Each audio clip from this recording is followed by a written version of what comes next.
Bueno, bienvenidos todos. Qué bueno que podemos celebrar las bondades de nuestro Dios.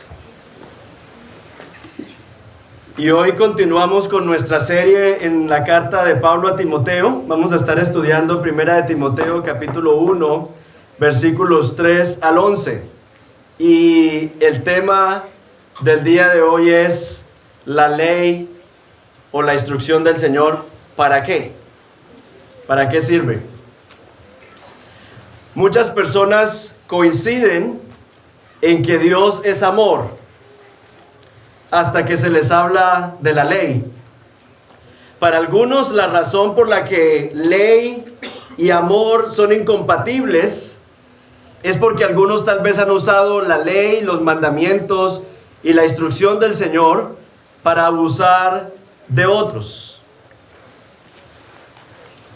Algunos ven incompatible este tema de Dios es amor y al mismo tiempo nos da su instrucción por este discurso popular de si no eres bueno entonces vas a ir al infierno.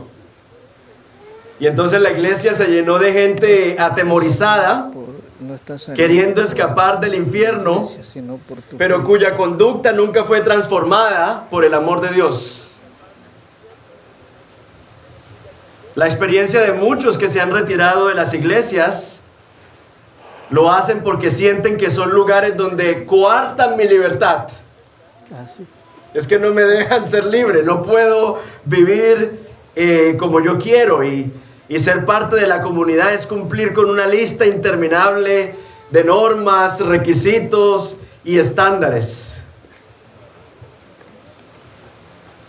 Y por eso es que muchos hoy conciben a Dios como un tirano, listo para emitir juicio, tal vez titiritero, que quiere controlar cómo vivimos y nosotros somos sus títeres, que no tenemos voluntad propia. Y esto nos lleva entonces a la pregunta de cuál es el propósito de la ley. Nos lleva a preguntarnos si hay algo bueno en la instrucción de Dios para nosotros y preguntarnos si Dios es un tirano gruñón que nos reprime y coarta nuestra libertad a través de la ley. Y por eso en el texto de hoy vamos a estudiar tres propósitos que tiene la ley. El propósito número 1 es llevarnos a amar o enseñarnos a amar. El propósito número 2 es ayudarnos a ver nuestro pecado. Y el propósito número 3 es acercarnos a Jesús. Vamos a mirar entonces el propósito número 1. La ley me lleva a amar. Vamos a leer los versículos 3 al 7 de Primera de Timoteo, capítulo 1, versículos 3 al 7. Entonces dice así la palabra del Señor. Como te rogué al partir para Macedonia, que te quedaras en Éfeso para que instruyeras a algunos que no enseñaran doctrinas extrañas, ni prestaran atención a mitos y genealogías interminables, lo que da lugar a discusiones inútiles, en vez de hacer avanzar el plan de Dios, que es por fe. Así te encargo ahora. Pero el propósito de nuestra instrucción es el amor nacido de un corazón puro, de una buena conciencia y de una fe sincera. Para algunos, desviándose de estas cosas, se han apartado hacia una vana palabrería, queriendo ser maestros de la ley, aunque no entienden lo que dicen ni las cosas de las cuales hacen declaraciones categóricas. Aquí encontramos nosotros en el versículo 5 algo muy importante. Lo primero que nos dice el pasaje es que la instrucción del Señor, la ley del Señor, nos lleva a nosotros a amar con un corazón puro, una buena conciencia y una fe sincera. En otras palabras, la lectura de la palabra, la instrucción de la palabra, nos transforma en personas que podemos amar de una mejor manera. Ese debe ser un fruto de la palabra de Dios, transformarnos en personas que amamos. Esto contrasta con la instrucción de los falsos maestros. Pablo y Timoteo están preocupados para que los creyentes crezcan en amor, mientras que estos maestros, estos falsos maestros, están enfocados exclusivamente en la norma. La instrucción es la meta en sí misma. Y nosotros vemos que en la iglesia primitiva, por ejemplo en Hechos 15, hay disputas. En Hechos 15 encontramos una disputa entre la iglesia de Jerusalén, conformada por judíos, y la iglesia de Antioquía, conformada por gentiles. ¿Y cuál es la disputa? La disputa es: ¿deben los gentiles circuncidarse para alcanzar la salvación? Y se genera todo este asunto. Y si se trataba de las mujeres, debían bautizarse para poder alcanzar la salvación. Si ese era el caso, entonces la conversión de un gentil estaba sujeta al cumplimiento de la ley. Sin la norma, ya fuera el bautismo o la circuncisión, la salvación no estaba completa. Y esto formó toda una disputa entre los hermanos, que luego terminaron concluyendo: ningún gentil necesita ser circuncidado o bautizarse para alcanzar la salvación, porque la salvación es un regalo de la gracia de Dios mediante la fe. En la carta de Timoteo vemos que algunos están incluso diciendo que hay que abstenerse del sexo, que hay que abstenerse de ciertos alimentos con el propósito de encontrar el favor de Dios, y andan hablando tonterías que dice Pablo a Timoteo, no llevan a avanzar el plan de Dios. Porque ¿cuál es el plan de Dios? Que nosotros podamos amarnos los unos a los otros, y que podamos amar a Dios con todo nuestro corazón, con todas nuestras fuerzas, con toda nuestra mente. Por eso algunos piensan: no, es que yo necesito la ley para salvarme. Pero recordemos algo: Dios siempre le mostró a su pueblo su salvación antes de darle la ley. El Señor primero sacó a Israel de Egipto, Éxodo capítulo 3, y luego le dio la ley, Éxodo capítulo 19. Primero los sacó de Egipto, les mostró su misericordia, los alimentó en el desierto, les mostró su carácter, y luego les dijo: ahora sí les voy a enseñar cómo vivir como mi pueblo. Lo mismo nos pasa a nosotros a través de la cruz. Lo primero con lo que somos confrontados es con la bondad de Dios, con la gracia de Dios, que ha enviado a su Hijo para morir por nosotros. Eso es lo primero. Lo que fue el Éxodo para los israelitas, para nosotros es la cruz. ¿Cierto? El Señor nos confrontó con su cruz, con su amor, con su misericordia. Nos rescató y luego nos ha entregado su instrucción para que aprendamos a vivir como su pueblo. ¿Sí me siguen? No es que la ley viene primero. Primero viene la salvación del Señor, la bondad del Señor, y luego viene la instrucción del Señor que nos enseña a vivir como su pueblo. El propósito de la ley es llevarnos a amar. Nosotros podemos crecer en buenas obras, pero si nuestras buenas obras no están motivadas por el amor, debemos repensar qué está pasando en nuestro corazón. En Deuteronomio capítulo 6, por ejemplo, el Señor le dice al pueblo, y de hecho dice que hay que instruir al pueblo, y los padres deben instruir a los hijos con estas palabras, y dice que hay que ponerlas en la frente, que hay que ponerla en los dinteles, que hay que ponerla en todos los lugares. ¿Y cuál es la palabra? Amarás al Señor tu Dios con todo tu corazón, con toda tu alma y con todas tus fuerzas. La ley sin amor es un discurso vacío. Quien dice que cumple la ley pero no ama, miente. Y por eso es que el llamado de nosotros los padres que estamos criando niños en el temor del Señor, la meta no es simplemente que se memoricen los versículos, porque eso es letra, ¿cierto? Que se memoricen los versículos, lo cual es importante. Pero lo importante es que la palabra produzca en nosotros el amor al Señor y el amor al prójimo, que la instrucción está llamada a provocar. Por ejemplo, el Señor a su pueblo Israel, ¿cómo respondemos nosotros inmediatamente cuando nos ofenden? Con ofensa. Reaccionamos inmediatamente con venganza. Y el Señor da su instrucción al pueblo para decir, no entre ustedes.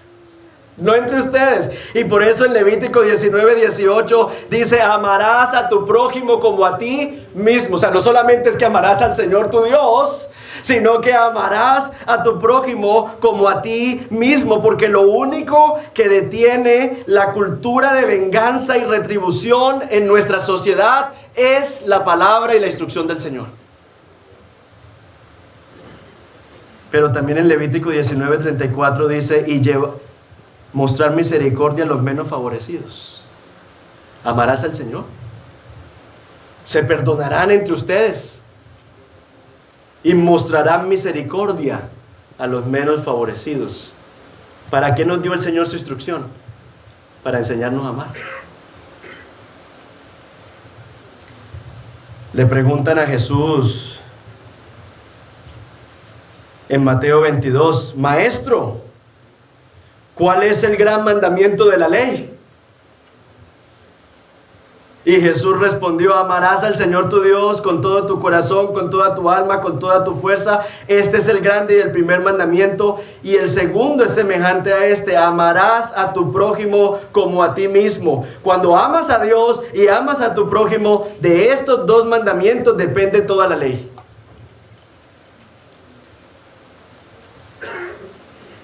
Romanos 13, Pablo lo confirma, no debáis a nadie nada, sino el amaros unos a otros, porque el que ama a su prójimo ha cumplido la ley. Porque esto, no cometerás adulterio, no matarás, no hurtarás, no codiciarás, y cualquier otro mandamiento en estas palabras se resume, amarás a tu prójimo como a ti mismo. En otras palabras, el propósito de la ley del Señor no es porque vivimos en la religión del no. No hagas esto, no hagas esto otro, no hagas esto otro. No, el propósito de los no de la ley es enseñarnos a vivir como pueblo de Dios y enseñarnos a amar. De tal manera que mi desorden no perturbe ni dañe a mi prójimo. Enseñarnos a pensar y a vivir con el otro en la mente, con esa conciencia de que el otro está a mi lado. Por eso Jesús se diferenciaba de los fariseos de su tiempo. Porque los fariseos del tiempo de Jesús enseñaban un amor por la ley. Pero Jesús enseñaba una ley de amor.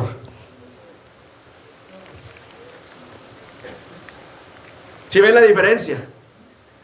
Los fariseos del tiempo de Jesús enseñaban un amor por la ley. Enamórate de la ley, enamórate de la ley, enamórate de la ley. Y Jesús dice, es que el punto no es enamorarse de la ley. El punto es que la ley debe transformarnos en gente que ama. Y por eso, cuando Jesús enseña en Mateo 5, Él dice, habéis oído que se dijo a los antepasados, no matarás. Y cualquiera que cometa homicidio será culpado ante la corte. Pero yo os digo que todo aquel que esté enojado con su hermano, si están viendo el cruce, el propósito de la ley. Habéis oído que se dijo a los antepasados, no matarás. Entonces el que ama la ley dice, ok, ¿hasta dónde es que yo puedo abusar de mi prójimo? ¿Hasta dónde es que yo puedo maltratar a mi prójimo y estar todavía bien con Dios? Le preocupa la norma, ¿cierto? Y Jesús les responde y les dice, yo les digo que cualquiera que cometa homicidio será culpable ante la corte, pero yo os digo que todo aquel que esté enojado con su hermano será culpable ante la corte, y cualquiera que diga raca, o sea, estúpido, a su hermano será culpable delante de la corte suprema, y cualquiera que diga idiota será reo del infierno de fuego. Porque esta gente estaba preocupado por la norma, pero Jesús está preocupado al dar la ley que en nuestro corazón no crezca ninguna hostilidad contra nuestro hermano, a apagar el incendio en nuestro corazón inmediatamente, no cuando vemos que ya el asunto escaló y llegamos a matar. ¿Sí ven el propósito de la ley? El propósito de la ley no es hasta dónde puedo hacer y todavía estar bien con Dios, sino que el propósito de la ley es llevarnos a apagar el incendio inmediatamente, porque las relaciones son el fin último de la ley. Permítame darle otro ejemplo. En la palabra se nos habla de que no nos dejemos de congregar. Dice el pasaje: mantengamos firme la profesión de nuestra esperanza sin vacilar, porque fiel es el que prometió, y consideremos cómo estimularnos unos a otros al amor y a las buenas obras, no dejando de congregarnos como algunos tienen por costumbre, sino exhortándonos unos a otros, y mucho más al ver que el día se acerca. El que se enfoca en la norma dice: ¿y usted hace cuánto no lo veo, cierto? ¿Hace cuánto no la veo? Vea, la Biblia dice no dejarse de congregar. Pero miren cuál es el espíritu de la norma. ¿Sí ven aquí? El espíritu de la norma es que cuando nos reunamos, nos estimulemos unos a otros al amor y a las buenas obras y nos exhortemos. Entonces, la norma tiene un propósito que va mucho más allá, que es la edificación, la exhortación, las relaciones. ¿Sí me estoy comunicando? Entonces, el propósito de la ley es enseñarnos a amar. Las instrucciones de Dios es para mostrarnos el corazón de Dios y llevarnos a vivir con los demás de una manera que podemos amar. El propósito de la ley. Por eso el salmista, el hermano Ovidio, ahorita que leyó al principio, la ley del Señor es perfecta, porque instruye el alma, porque anima. Y uno dice: ¿cómo el salmista puede decir una cosa tan buena de algo que yo veo coercivo, que me está quitando la libertad? No, es que el propósito de la ley no es quitarte la libertad. El propósito de la ley es mostrarte los límites para que puedas vivir dentro del marco del amor de Dios. Ese es el primer propósito de la ley. El segundo propósito de la ley es mostrarme que no soy tan bueno como yo creo.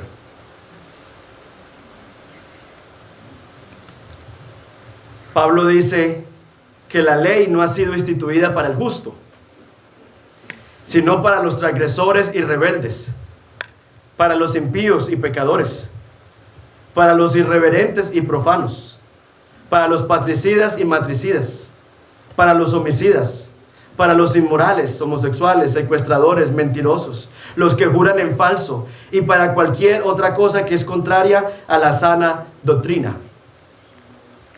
¿Para quién es la ley? La ley no está hecha para el justo. Pero la pregunta aquí es: ¿y quién es justo? Por eso la ley fue hecha para todos nosotros. Porque le apuesto que si usted se evalúa sobre sus propios estándares, usted es muy bueno. Mi abuela siempre me decía, cuando yo le hablaba de estas cosas: mi hijo, ¿pero acaso yo soy tan mala como Pablo Escobar? O sea, el estándar de ella era Pablo Escobar. Entonces mi abuela, ella estaba muy bien. Pero por eso entonces es que dice aquí que se nos es dada la ley, porque la ley nos enseña los límites entre el bien y el mal. Uno le dice a la bebé: Martina, no se meta eso en la boca. Tan pronto yo le digo a Martina: no se meta eso en la boca, ley, le estoy mostrando que ahí hay un asunto. Hay un límite que no puede pasar. Pero ¿saben qué pasa con Martinita? Tan pequeñita como está, es pecadora, manipuladora. Ya empiezan a conocer a quién le lloran, quién corre. Desde pequeños empiezan con eso, ¿no? Y uno le dice: no se meta la moneda a la boca. ¿Y qué hace Martinita? Martinita se mete la moneda a la boca. ¿Cierto? Él se ríe porque él es así, ¿cierto? Hasta ese momento, Martina no sabe qué es bien y qué es mal. ¿Cómo viene ella a saber qué es bien y qué es mal? A través de la ley, ¿cierto? A través de la instrucción, ella viene a conocer qué es bueno y qué no es bueno. Lo mismo dice Pablo en Romanos 7:7. ¿Qué diremos entonces? ¿Es pecado la ley? De ningún modo. Al contrario, yo no hubiese llegado a conocer el pecado si no hubiese sido por medio de la ley. Porque yo no hubiese sabido lo que es la codicia si la ley no me hubiese dicho, no codiciarás. O sea, la ley ha sido dada con el propósito de que entendamos los límites entre lo bueno y lo que no es bueno. La ley nos ofrece el estándar de Dios. ¿Por qué no está bien robar? ¿Por qué no está bien matar? ¿Por qué no está bien adulterar? Porque no son acciones que reflejan el carácter de Dios. Y Dios es el estándar de la ley. En este sentido, la ley es necesaria, así como lo es la señal de límite de velocidad para el conductor. Pero lo que está diciendo aquí Pablo es, la ley no fue hecha para el conductor que maneja despacio. ¿Cierto? Para eso no fue hecha la ley. La ley de velocidad fue hecha para el imprudente, para el acelerado, para el que andando con afán se lleva al ciclista. Y entonces la ley fue hecha para el transgresor. Si todos manejaran aquí bien, dentro del marco de velocidad, no existirían letreros en la calle diciendo 50, 40, 30, 20. La ley fue hecha porque nuestra inclinación es meter el acelerador al carro. Por eso dice Pablo, la ley aquí no fue hecha para el justo, sino para el transgresor. Fue hecha para mostrarnos a nosotros los límites y que quebramos la ley. Pero no solamente la ley a nosotros nos muestra los límites entre el bien y el mal, sino que cuando uno infringe la ley, tiene una infracción. Y nosotros vivimos en un mundo que demanda justicia. That's not fair, ¿cierto? Dice la gente. Eso no es justo. Queremos justicia. Listo, la tenemos. Dios es un Dios justo. Y por tanto todos hemos pecado. Todos somos merecedores de la infracción, del castigo de Dios. Dios no es indiferente ante aquello que hacemos contra el prójimo. Y Dios no es indiferente en la mala administración que hemos hecho de lo que nos ha entregado. Nos ha entregado la vida, nos ha entregado la salud, nos ha entregado nuestros cuerpos, nos ha entregado el tiempo, nos ha entregado recursos económicos. Y por eso el carro de todos nosotros tiene infinidad de tickets en la ventana de adelante. Tiene infinidad de tickets en la ventana de adelante. De hecho, tenemos tantos tiquetes en la ventana de adelante que estamos completamente en quiebra y no podemos salir de allí. No podemos pagar por la deuda tan grande que tenemos. Estamos en quiebra delante de Dios. Ahora, si Oscar muere por la infracción, en realidad lo que estoy es pagando por la infracción, mas no saldando la deuda. No tengo crédito en mi cuenta para una relación con Dios. Por eso el segundo propósito de la ley es mostrarnos nuestra pecaminosidad, pero mostrarnos que hemos infringido y tenemos una multa de muerte en nuestra cuenta. Por eso les pregunto aquí, ¿quién es lo suficientemente bueno como para no necesitar la gracia de Dios? ¿Quién es lo suficientemente justo como para no necesitar ser justificado por Cristo? ¿Quién tiene suficiente crédito en su cuenta para salir de la quiebra espiritual solo? Y por eso es que el tercer propósito de la ley es empujarnos a Cristo. Y por eso es que en el versículo 11, Pablo escribe: según el glorioso evangelio del Dios bendito que me ha sido encomendado. Mire esa expresión. Según el glorioso evangelio del Dios bendito. O sea, él está profundamente agradecido. ¿Y por qué Pablo está profundamente agradecido por el evangelio? Pues está agradecido porque entendía que estaba en quiebra. Y Dios dio provisión para salir de ese estado de quiebra en la persona de su Hijo Jesucristo. Él escribe en Gálatas 2:16: el hombre no es justificado por las obras de la ley, sino mediante la fe en Cristo Jesús. Y él dice: aún nosotros, también nosotros, los judíos, hemos creído en Cristo Jesús para que seamos justificados por la fe en Cristo y no por las obras de la ley, puesto que por las obras de la ley nadie será justificado. Lo que enseñaban los maestros en Éfeso era todo lo contrario, que podías llegar a ser justo por tus buenas acciones. Creer que por circuncidarse se salvarían.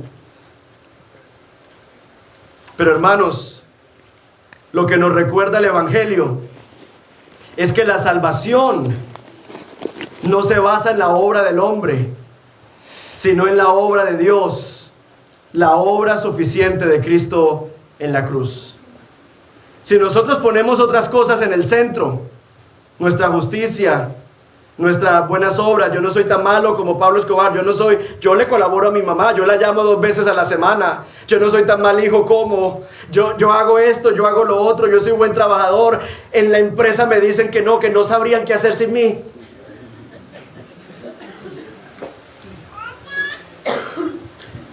Si ese es el centro de nuestra justicia, entonces no estamos viendo la necesidad del sacrificio de Jesús para cubrir y pagar por nuestra deuda.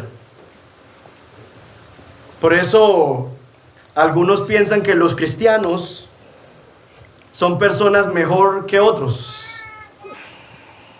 No, yo luego que me arregle, yo luego que me ajuste, entonces me congrego. Porque entonces la idea es que yo necesito venir en la obra de la cruz más mis esfuerzos para poder venir. Y no, es que venimos porque estamos en quiebra. Venimos porque no hay otro camino. Él es el camino, la verdad y la vida. Venimos a Él no porque seamos mejores los cristianos que los no cristianos, no porque teníamos menos pecados que los que no tienen una relación con Dios, es porque hemos reconocido, la diferencia es esa, hemos reconocido que en Cristo Jesús está nuestra justificación. Esa es la diferencia. Que hemos reconocido que estamos quebrados, que necesitamos la gracia de Dios. Y yo creo firmemente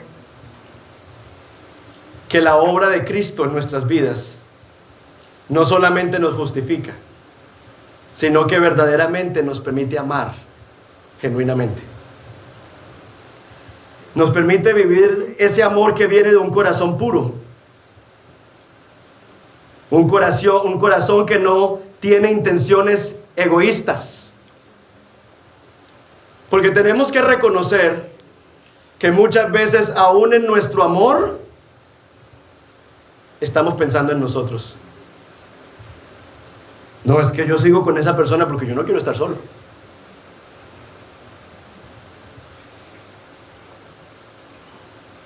O sea, aún te doy la segunda oportunidad o la tercera, estoy pensando es en mí, ¿me explico? Porque nuestro amor tiende a ser aún egoísta, y por eso dice, en Cristo aprendemos un corazón puro, un corazón que no tiene segundas intenciones. Pero nos habla también de una buena conciencia. Podemos amar de manera justa, equitativa, sin prejuicios, sin discriminación.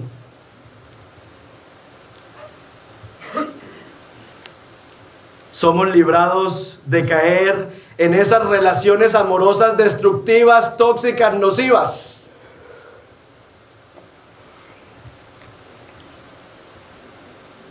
Porque no amamos con un velo,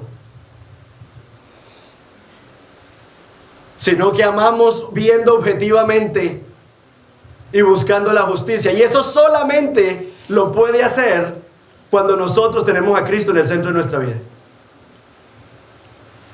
Porque de lo contrario se nos va a nublar la mente por los temores, porque si suelto, porque si no tengo, porque aquí está mi seguridad. Y cuando Cristo es el centro de la vida de uno, uno puede amar objetivamente, llamando las cosas como son, sin ser nocivos, sin ser tóxicos, con límites. Vemos en nuestra sociedad personas que no pueden estar solas y prefieren estar sometidas a relaciones que son una tortura. Pero si acabaste de salir de una relación así, ¿por qué estás metida en otra? Porque no sabe vivir. Porque anda en busca del amor. All you need is love.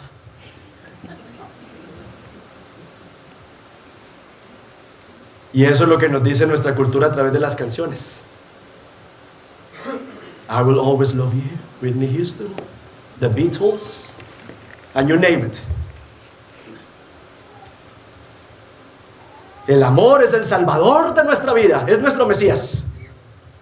Y por eso la gente se tira del precipicio. Y este es un amor que te dice, si usted es más malo de lo que usted piensa y más amado de lo que piensas. Y por eso no tienes que andar por ahí mendigando ni arrastrándote por amor. El amor tiene que surgir de una buena conciencia, de la objetividad que nos ofrece Dios. Y finalmente, el amor tiene que surgir de una fe sincera, con Jesucristo como Señor y Salvador, para tener una perspectiva correcta de nosotros mismos y una perspectiva correcta de los demás. Y es por eso que Pablo dice aquí en su carta que la iglesia no puede perder el enfoque del Evangelio. No puede perder el enfoque de Cristo. Y miren cómo lo llama sana doctrina. Porque cuando la iglesia está enfocada en Cristo y en su obra y no se deja enredar por analogías y mitos y bobadas y otros evangelios distintos, cuando ese es el enfoque de la iglesia, entonces va a haber sanidad, vitalidad para la vida de la iglesia, va a haber salud para la iglesia, mientras que desenfocarnos nos lleva a estancarnos, fracturarnos y enfermarnos. Y esa es la preocupación que tiene Pablo por la iglesia.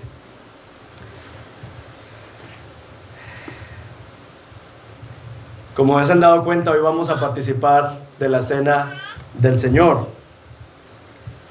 Y precisamente creo yo que este sacramento nos recuerda el amor de Dios, ¿no? Que gracias al amor de Dios hemos sido reconciliados y estamos en relación con Dios. Pero ¿saben también este sacramento de qué nos recuerda? No solamente de que gracias al sacrificio estamos reconciliados con Dios, sino que esto nos recuerda que así como Dios nos ha tratado a nosotros, nosotros estamos llamados a tratar a los demás. Que el amor de Dios ha sido derramado en nuestros corazones y que con el perdón que de Dios hemos recibido, tenemos que extender ese perdón para que podamos seguir viviendo en la libertad que Él nos ofrece.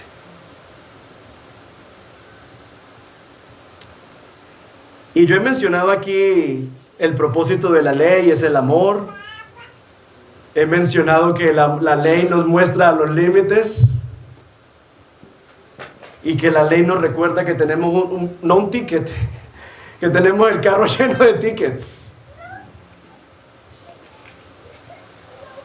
Pero que gracias a Dios por el glorioso evangelio de nuestro Dios bendito que mandó a Jesucristo para morir por nosotros. Y nosotros como iglesia invitamos que las personas para las cuales esto que acabo de decir es una realidad. Yo entiendo esto y amo a Cristo por lo que ha hecho por mí. Para ustedes es este momento que compartimos la cena del Señor. Si usted dice, yo no lo comparto, lo respeto, nosotros le pedimos que sin ningún compromiso se quede en la silla mientras nosotros participamos de este momento de la cena del Señor. Los que van a participar, porfa, pónganse sobre sus pies. Dice la palabra del Señor: porque yo recibí del Señor lo mismo que os he enseñado, que el Señor Jesús, la noche en que fue entregado, tomó pan y después de dar gracias lo partió y dijo: esto es mi cuerpo, que es para vosotros. Haced esto en memoria de mí. Los invito a que tomemos el pan y comamos de él con acción de gracias. Porque en la cruz el Señor, el cuerpo del Señor fue lacerado, pagando por nuestra infracción, por el pecado. Participemos del pan siendo agradecidos con el Señor.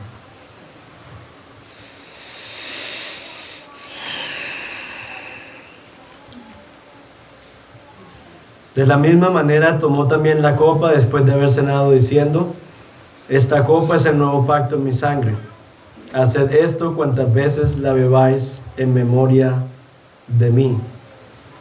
Los invito a que participemos de la copa y seamos agradecidos con el Señor.